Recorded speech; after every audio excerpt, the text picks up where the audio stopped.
Well, everyone, it's time for us to go and take a look at the iPhone 17 and compare it against the iPhone 14 Plus and see which particular iPhone is a better one for you. Now, in almost every single way I can imagine, the iPhone 17 is probably going to be the better one, but the 14 Plus still gives you some nice capability here and there. It's also a bigger phone, and some people may actually prefer a bigger phone than a smaller one. So let's go and take a look at the advantages and disadvantages. But if you want to go through and pick up either one of these phones or some other phones I recommend buying this year, links will be down in the description below. You can get that from there, and you can help support the channel at the exact same time. Now, starting off with the outside of both these particular phones. The iPhone 17 and the iPhone 14 Plus are very different phones, but they're kind of in the same lineup. With the iPhone 14 Plus, this phone originally came out back in 2022. So this was one of those things to keep in mind there. So if you're going to go through and pick up a phone, a 14 Plus is going to be kind of like that, not major flagship, but a little bit above a flagship at that $899 price tag back in 2022. This phone was giving you a 6.7-inch Super Retina XDR OLED display. So it was a pretty big panel. It still is a really big panel. You're getting the notch up top, which is a little outdated now. You're also getting not the brightest display compared to a lot of the competition, but the biggest thing, there is no ProMotion display inside of this type of device. And that is kind of one of the biggest problems here, right? It's not the biggest deal, but that is going to outdate your phone quite a bit if you're planning on, buying a phone like this. Getting a phone like an iPhone 14 Plus means you're sacrificing on that display, and that is already a pretty big disadvantage. And if you own something like an iPhone 14 Plus and you're upgrading to a 17, you're going to notice that an iPhone 17's display is going to be significantly better. The iPhone 17 is going to be giving you a 6.3-inch Super Retina XDR OLED display. So this one's going to be slightly better in that situation. It is a ProMotion display, which is very, very nice. It's an always-on display, dynamic island, and it gets you 3000 nits of peak brightness. What all that means is that the brightness of the iPhone 17 is very high. It gives you a very, very bright type of panel. It's also giving you 120 Hz, which is awesome. That means it's going to refresh at a higher rate, and that is going to be a very good type of panel compared to something like an iPhone 14 Plus. The iPhone 17 is also giving you a USB Type-C port on the bottom. The 14 Plus is giving you Lightning, which is already outdated. The backside, you're getting a standard glass back on the iPhone 14 Plus, where the 17 is giving you a frosted glass back. Dual camera setups on both. The 17 does give you that action button and that camera button, where the 14 Plus doesn't really have those things.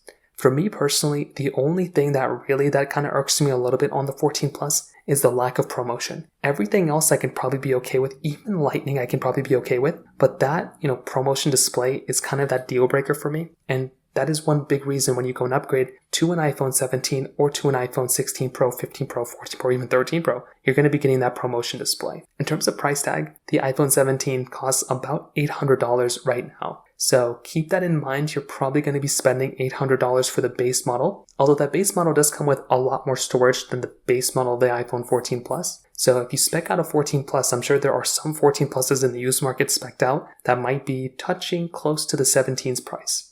Now, for the most part though, if you're still going through and buying a device right now, the iPhone 17, from a price tag standpoint, it is a good phone. It's not the best value of all time, but it's not like a ripoff or anything like that. Like, it's not a ripoff for the 17, but it is an more expensive phone than you probably would expect, but it's not a ripoff from what I can see. So from that side, that kind of covers it up there. When it comes down to their cameras, this is also another key takeaway. The 14 Plus is basically giving you that dual camera setup, and both those camera setups are 12 megapixels. The 17 is giving you a dual 48 megapixel camera, so higher megapixel count, same resolutions you can film in. So 4K at 60 on both. You do get 2x zoom on the iPhone 17, where the 14 Plus gives you 1x zoom. That basically means that you're getting twice the amount of zooming in on the iPhone 17 than on the iPhone 14 Plus. And that right there is going to be an advantage of the iPhone 17. You're going to be getting more zooming in, more capability from that standpoint, a lot better of a layout for the most part as well. And once again, if I'm going to go through and pick up a phone, that's definitely going to mean that type of device is going to feel pretty good and it's going to perform pretty good at that. So I feel like personally, if you're going to go through and pick up a device, that's a good phone. The 14 Plus still takes beautiful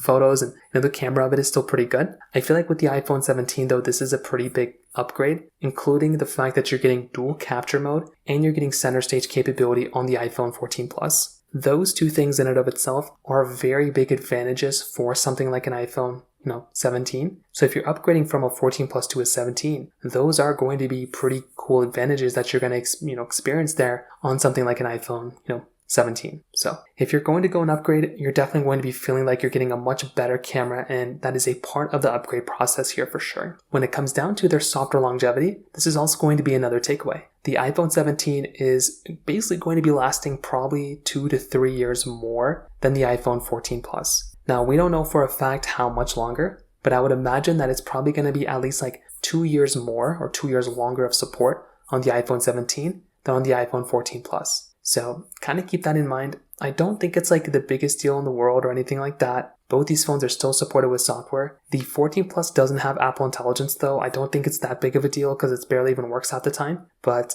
when it starts becoming a really cool thing, I guess the 17 is going to be an iPhone that supports it. In terms of battery life, the iPhone 14 Plus is giving you 26 hours of video playback, where the iPhone 17 is giving you 30 hours of video playback. So that right there is also going to be another key thing to remember here. If you're trying to get the phone that is going to be giving you slightly better experience here as well, there's a high chance that the iPhone 17's battery life is going to be better here. So that's always something that's kind of peculiar, because a lot of people might assume the 14 Plus is going to be better because it is giving you a bigger sized phone, but that isn't quite the case here. For sure, as far as I can tell you, the iPhone 17's battery life is probably going to be the better one. When it comes down to the performance, the iPhone 14 Plus is giving you the A15 Bionic chip inside of it with basically 6 gigabytes of RAM, where the iPhone 17 is giving you the Apple A19 chipset inside of it with 8 gigabytes of RAM. This means that a phone like an iPhone 17 is going to be a better overall performing device than something like an iPhone 14 Plus.